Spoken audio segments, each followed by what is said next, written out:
प्रेरणास्पद कथाएं YouTube channel पर मैं धनंजय जैन आप सभी का हार्दिक अभिवादन करता हूं। छोटी सी कहानी डीजे की जुबानी।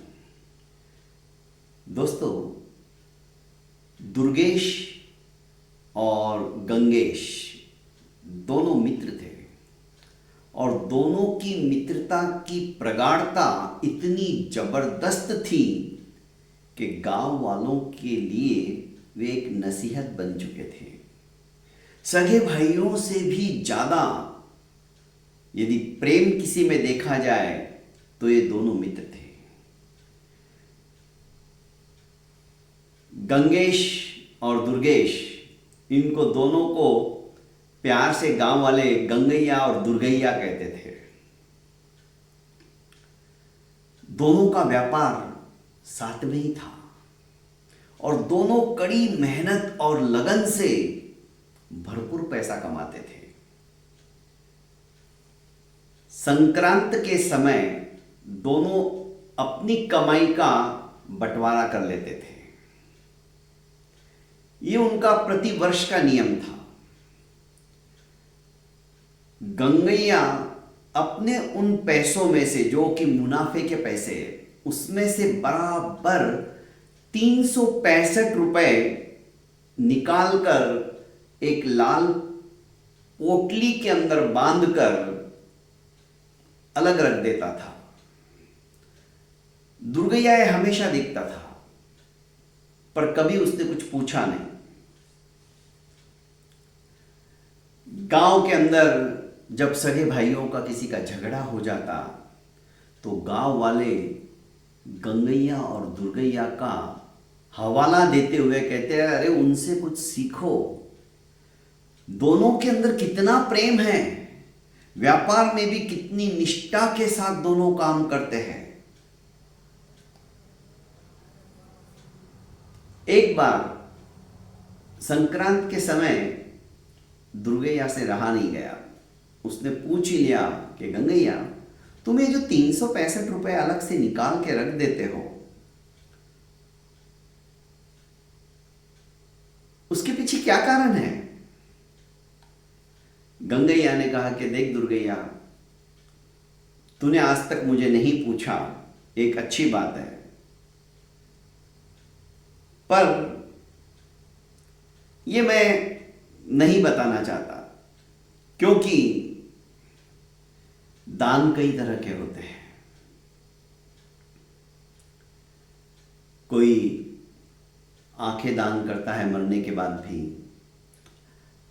अंगोपांग भी दान में दिया जाता है, अवयव दान जिसे कहते हैं। कोई धन का दान देता है, कोई ज्ञान का दान देता है, कोई वस्त्र का दान देता है, कोई रक्तदान भी देता है।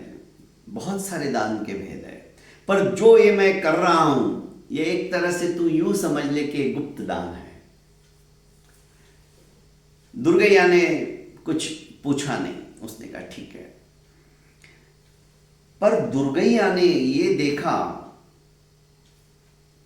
कि गुप्त दान का नाम ये ले रहा है गंगैया, पर दान देने के बाद उसका परिणाम क्या होता है, ये बिना जाने, ये बिना समझे यदि हम वो दान करते हैं तो दान का महत्व नहीं रहता है।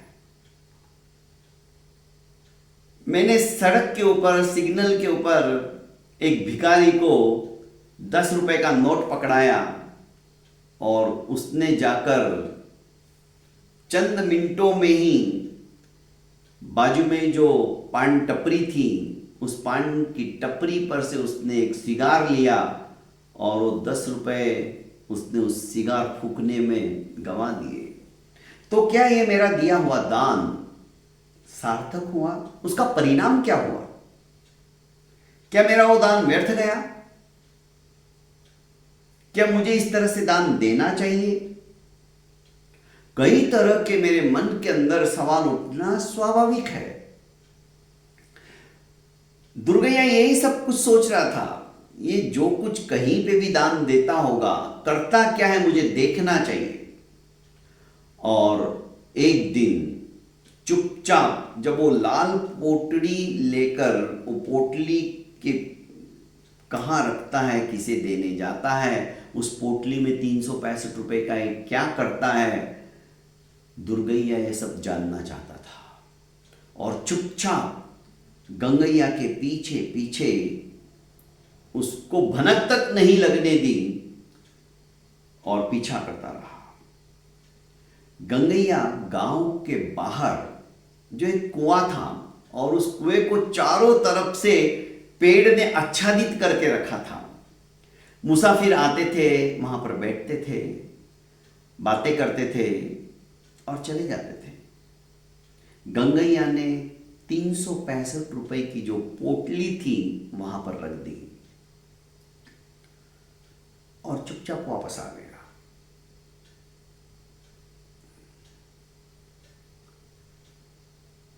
अब दुर्गैया ने देखा कि ये तो पैसे यहां रख के चला जाता है। उसे बड़ा अफसोस हुआ। अपने हाथ से किसी को देने के बजाय वो इस तरह से रख लेता है, और इसके पीछे रीजन क्या वो नहीं जानता था, नहीं जानना चाहता था। पर उसके मन के अंदर 10 सवाल उत्पन्न हो रहे थे कि गंगैया ऐसा क्यों करता है। आखिर वो चुपचाप पोटली उठाता है और चल देता है। उसकी वो पोटली अलग रखता है। गंगैया को इस बात का कुछ पता नहीं। दुर्गैया अब हमेशा हर साल ऐसा करने लगा। एक दिन दुर्गैया ने कहा कि गंगैया, बुरा मत मानना, तुम जो भी पैसा वहां पर रखते हो उसका कभी सोचा है कि परिणाम क्या होगा? कि सोचना क्या, मैं अपनी अच्छी भावना से रख देता हूं, बाद में उसका क्या हो रहा है मुझे क्या लेना देना, मैं क्यों उसमें ममत्व डालूं। अच्छा, पर गंगैया के दिलो दिमाग में एक कीड़ा दुर्गैया ने डाल दिया कि उन पैसों का क्या होता होगा। अब गंगैया ने सोचा कि इस बार मैं वहां पे पैसे रखने के बाद में छुप के देखूंगा कि पैसों का क्या होता है। दुर्गैया अपने चेहरे को ढककर निर्धारित समय पर जैसे ही गंगैया पोटली रख के निकल जाता है और एक पेड़ के पीछे छुप जाता है, तो ये दुर्गैया आता है और वो पोटली उठाकर चलने लगता है। गंगैया भी उसका पीछा करता है कि कौन व्यक्ति है, क्या सचमुच में इसको जरूरत थी पैसे की, और इसे कैसे पता मैंने पैसे यहां रखे। ये तुरंत अंधेरे में भी बराबर इसने पोटली उठा ली। जैसे ही दुर्गैया को पता चला कि गंगैया मेरा पीछा कर रहा है, इसने अपनी चाल तेज कर दी। पर गंगैया होशियार था, उसने भागकर दुर्गैया को पकड़ लिया और उसके मुंह से वो नकाब हटाया। उसे जानकर बड़ा दुख हुआ, आश्चर्यचकित भी हुआ कि ये तो दुर्गैया है, मेरा मित्र, पर इसे क्या कमी आ पड़ी है जो इस तरह से पैसे ले रहा है। मैं तो किसी जरूरतमंद को काम आ जाए इसलिए यहां छोड़ के जाता हूं। उसने कहा कि मित्र, मुझे बहुत अफसोस हुआ ये जानकर कि ये पैसे तुम लेते हो। तुम्हारे कहने से मैं सोचने लगा कि सचमुच में देखता हूं मेरे पैसों का सदुपयोग होता है या दुरुपयोग होता है, पर तुम्हें तो कोई जरूरत ही नहीं, और मैं इसलिए यहां पे छोड़ता हूं ताकि किसी जरूरतमंद की जरूरत पूरी हो जाए। दुर्गैया उसे बहुत समझाने की कोशिश करता है, पर गंगैया मानता नहीं है। तुम जानते हो मैं इस तरह से क्यों करता हूं? गंगैया कहने लगा कि मेरा इस संसार में कोई नहीं था, मैं बहुत गरीब था, गरीब घर के अंदर पैदा हुआ था, मेरे माता पिता बचपन में ही चल बसे और कोई दूर दूर तक रिश्तेदार भी नहीं थे। आखिर मैं धीरे धीरे जैसे जैसे बड़ा होने लगा, थोड़ा बहुत काम करता, पर भूख की मार मैं सहन नहीं कर पाता। कई बार मुझे 2-2, 3-3 दिन तक खाने को भी नहीं मिलता। एक दिन मैं शहर में आया नौकरी की तलाश में। 3 दिन हो गए थे मैंने कुछ खाया नहीं था, आंखों के आगे अंधेरा छा रहा था। एक हलवाई की दुकान देखी, भूख मेरी जग गई थी और चुपचाप मैंने 2 लड्डू चुराई इतने में मालिक का ध्यान चला गया और उसने मुझे खाने तो नहीं दिया और बुरी तरह से पीटा। मैं अधमरा हो गया, मृत्यु के मुंह में जाने वाला था। जैसे तैसे किसी एक सज्जन आदमी ने मुझे पानी पिलाया, मुझे थोड़ी चेतना आई। मैं उठते लड़खड़ाते इसी कुएं के पास आया जहां पर मैं 365 रुपए रखता हूं। वहां पर आने के बाद में मैं पत्थर के ऊपर अपना सर रखकर सो गया। नींद तो आने का सवाल ही नहीं। और ऐसे ही आकाश में तारों को गिनते हुए मेरे हाथ इस तरह से धरती के ऊपर हिल रहे थे। अचानक एक अंगूठी मेरे हाथों में लगी। वो अंगूठी सोने की थी। मेरी आंखों में चमक आ गई। मैंने वो अंगूठी दूसरे दिन बाजार में जाकर एक सुनार को बेच दी। उससे जो पैसा मिला, उस पैसे से मैंने ठेला गाड़ी के ऊपर सब्जियां बेचना शुरू किया। धीरे धीरे मेरा व्यापार बढ़ता गया। मैं होलसेलर बन गया और तुम मिले। तुम्हारे साथ मिलकर मैंने ये बिजनेस कहां से कहां पहुंचा दिया। आज हमारे पास कोई कमी नहीं है। और वो दिन मुझे याद आता है कि मुझे 3 दिन तक खाना नहीं मिला था। ऐसे कोई जरूरतमंद उस कुएं के पास आता होगा जहां पे मुझे अंगूठी मिली, तो उसकी जरूरत की पूर्ति हो जाए, वो कोई अच्छे कर्म में लग जाए, ये सोचकर मैं हर साल 365 रुपए वहां पे रखता हूं।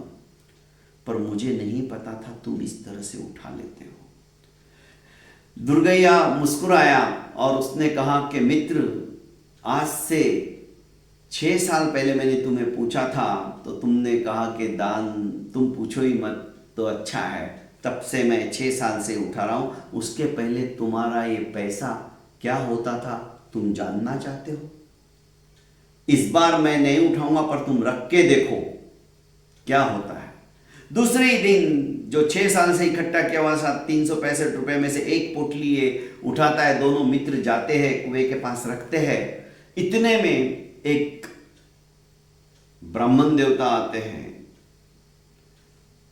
उन्हें जो पोटली दिखती है, उस समय 365 रुपए बहुत होते थे। आहा, मेरे पास तो पैसा नहीं था, इसीलिए तो मैं जगह जगह भीख मांगकर प्रवचन देकर अपना गुजारा करता था। अब मेरे पास पैसा आ गया, मेरा विवाह भी हो जाएगा, मैं अपना घर बसा लूंगा। अब ये भीख मांगने का धंधा मैं छोड़ दूंगा। जो संत बना था, वो पैसे को देखते ही, पैसे मिलते ही उसके विचार बदल गए। ये दोनों दोस्तों ने सोचा कि आहा, ये पैसा तो हमारा व्यर्थ गया। एक संत बनने का रास्ता हमने भटका दिया। वो गृहस्थ जीवन में, गृहस्थाश्रम में प्रवेश करने की सोच रहा है। दूसरे दिन दूसरी पोटली रखी गई तो कुछ जुआरी पैसा हार कर उसी रास्ते से जा रहे थे। 2 दोस्त जो कि जुआ खेल के हार के जा रहे थे, उन्होंने जैसे ही वो पोटली देखी, उठाई और वापस जुआ खेलने को चले गए। अब गंगैया को समझाते हुए उसने कहा, दुर्गैया ने, कि देखा गंगैया, पैसों का दुरुपयोग कैसे होता था। तुम्हारी तो भावना अच्छी थी, तुम एक अच्छे मन से काम करने जा रहे थे, पर उसका परिणाम क्या होगा ये तुमने कभी सोचा ही नहीं। हम जो कुछ देते हैं अपने हाथों से देना, उसकी बात ही कुछ और है। यही सब सोचकर सुसंस्कृति फाउंडेशन ने 365 रुपए की संकल्पना करके एक दिन का 1 रुपया दो सिर्फ, पर वो रुपया आप हमारी झोली में डालोगे ना, हम उन रुपयों का एक एक पैसे का सदुपयोग करते हैं, सही दिशा में वो पैसा डालते हैं। हम आज से 4 साल हो गए 2 संस्थाओं का उदरपूर्ति का काम करते हैं उन्हीं पैसों से। हमारे जो भी शो होते हैं सिंगिंग के, उसमें हम टिकट पैसा नहीं मांगते, उसमें हम एक मुट्ठी अनाज मांगते हैं। पैसा एक मुट्ठी, किसी किसी के पास अनाज नहीं होता है, व्यापारियों के पास, तो हम कहां से दें? हमारी तो कपड़े की दुकान है, हम एक मुट्ठी अनाज कहां से लाएंगे? घर कौन जाएगा? पैसे दे देते तो हम उनको कहते तुम दिन का सिर्फ 1 ही रुपया दो और हमारे 1 साल के सभासद बन जाओ, सदस्य बन जाओ। उन पैसों से जो इकट्ठा होता है अनाज, हम वो तो HIV पॉजिटिव बच्चों को देते हैं, जो कि बाबा आमटे की संस्था है महाराष्ट्र के अंदर, सभी जानते हैं। और दूसरी संस्था भी बाबा आमटे की है, वो है आत्महत्याग्रस्त किसानों के बच्चों की जो अनाथ हो जाते हैं। HIV पॉजिटिव बच्चे और किसानों के बच्चे, इन बच्चों को पूरे साल का अन्नदान का काम आपके ही पैसों से, आपके ही दिए हुए अनाज से उसकी पूर्तता होती है। 4 साल से लगातार जो ये काम कर रहे हैं उसके पीछे सारा श्रेय आपको जाता है, पर वो सदुपयोग होता है। वो 365 रुपए से हम, कोई मिर्ची नहीं देता है, कोई धनिया नहीं देता है, कोई मसाला नहीं देता है, कोई दूध नहीं देता है, कोई सब्जियां नहीं देता है। उन पैसों से वो चीज लाकर हम उनको साल भर का एक कॉन्ट्रैक्ट कर लिया किराने वाले से कि इनको पहुंचा दिया करो। तेल, आजकल हम 10 डिब्बे तेल हर 2 महीने में लगते हैं, 15-15 लीटर के, क्योंकि 150 लोगों का खाना होता है, 3 टाइम प्रतिदिन, सवेरे दोपहर शाम, तेल तो लगता ही है। पर ये सब आप लोगों के आशीर्वाद से इतना बड़ा अभियान, मतलब मेरा कहने का अभिप्राय क्या है दोस्तों, कि आज हम जो भी दे, सुपात्र दान दे, अच्छी जगह दान दे। देने वाले बहुत हैं, देना चाहते हैं, पर कहां दे, कहीं हमारा दिया हुआ दान व्यर्थ ना चला जाए। सही जगह दान दिया हुआ ही सार्थक होता है।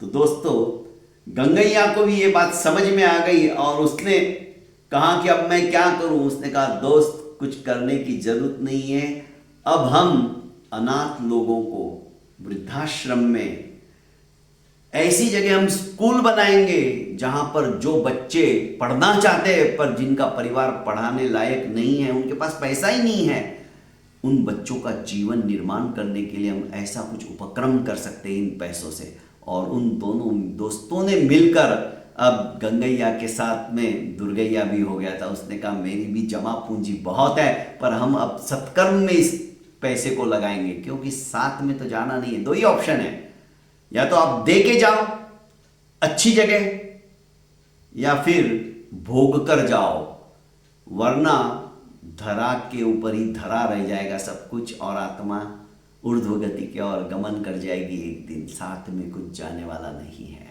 बहुत बहुत धन्यवाद दोस्तों। प्रेरणास्पद कथा यूट्यूब चैनल को लाइक कीजिए, सब्सक्राइब कीजिए और ज़्यादा से ज़्यादा अपनों को शेयर कीजिए। प्रणाम।